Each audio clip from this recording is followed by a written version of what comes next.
Hello everyone, my name is Yogi and today we are covering the broken chords. If you want to watch this video in Hindi, then please click on the I button. Now let's start music theory.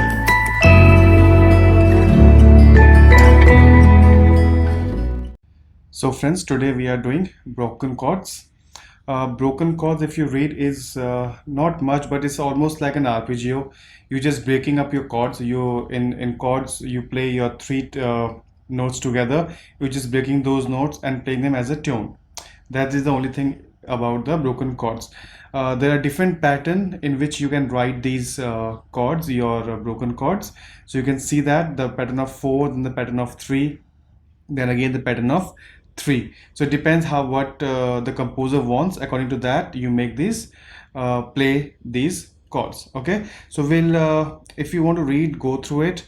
There's nothing much about it. I will just straight away go to the exercises so you can use better when we do exercises. Okay, so let's move on to the exercises. So if you see in the first exercise, it's saying using crotchets, write a broken chord using D minor tonic triad going up. Use pattern of 3 note each time. Finish on the first A above the stave. So you can see the example here. They're talking about D minor scale. Then they're talking about the crotchet note and finishing on which note you have to finish the tune. Okay. So now we'll go to the second question. Second question says using quavers beamed in fours. So now this is a pattern of 4. Okay, remember that. So this is pattern of 4. You have to remember this one.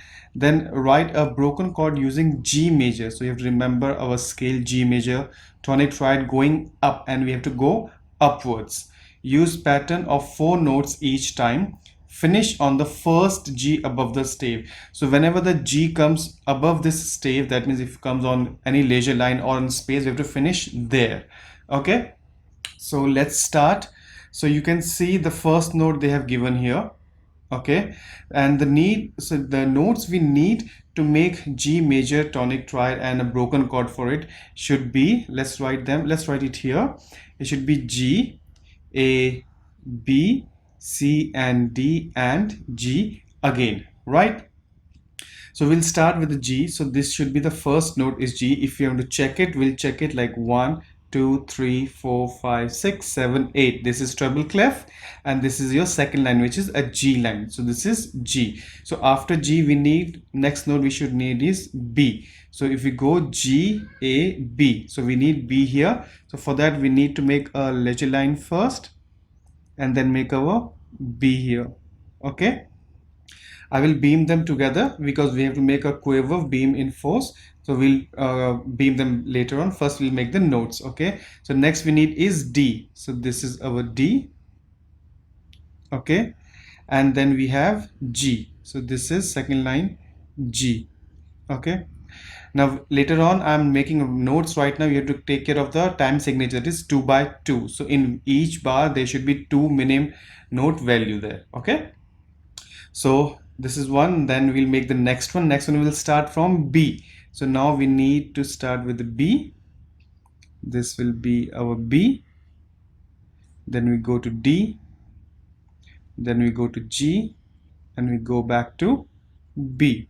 Okay, now the next one will be our D. So we'll start with D now.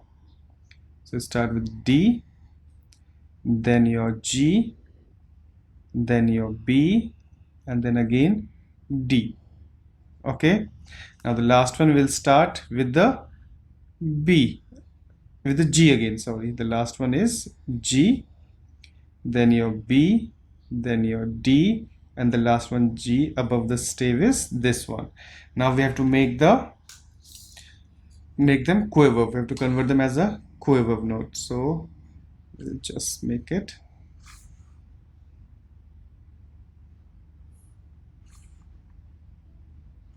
Okay, just make them like this.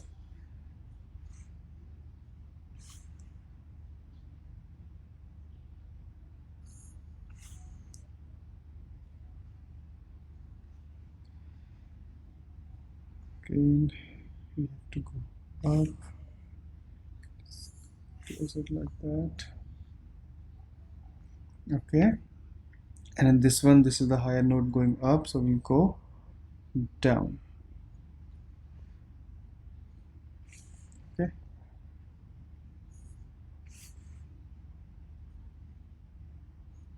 Okay, now we have made this, we have finished here. Now we have to check the time signature. So 2 by 2, that means in one bar there should be 2 minimum beat value.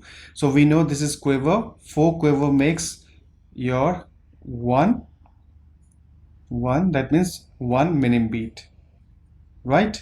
So 1 minimum beat here, 1 minimum beat here, and we make a bar line here.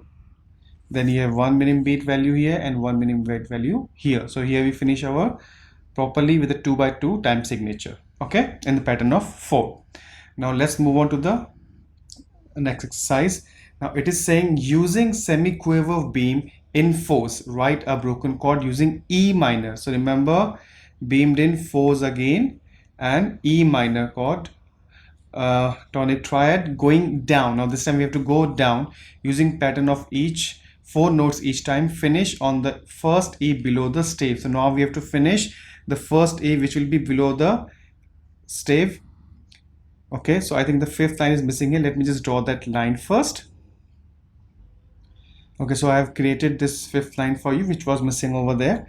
So now we have to finish on the first E below the stave, remember that. Okay, and this is a bass clef, just take care of that. Okay, so let's start. So this is E minor, that means we need to have E, F, G, A, B and E.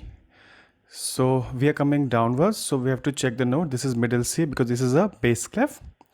So now we know the first letter line is above the stave is middle C. So now we have to go, we're coming downwards, we're going from E to B. So this is our B here. Let's make the B here. Now we have to make the G, then E. Okay.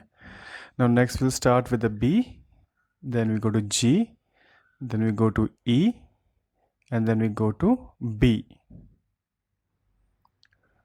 Okay, now we start going to start with a G, then E note, then B note, and finish with the G note.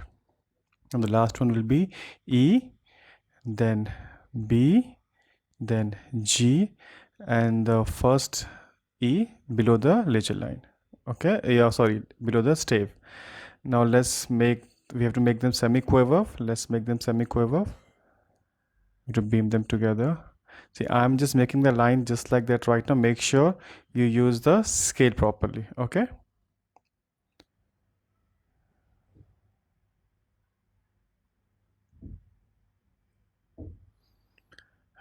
Now in this one you can see the lower note is far away from the middle one, so we have to make the stem upwards, not the downwards. Okay, remember that.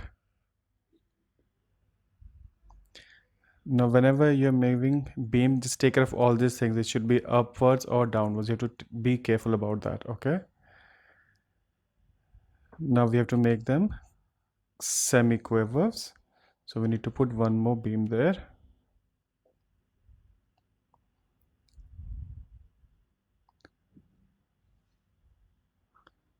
So here we finish with our semiquaver notes. Now we have to check the time signature. We need 2 crochet beat in 1 bar. Okay, so there we want, this is second crochet beat. Now you're gonna put bar here. Okay, so here we finish our topic here, which is broken chords. I hope you guys like it, and if you have any questions in regards to this, please give me suggestions in the comment section so I can help you out.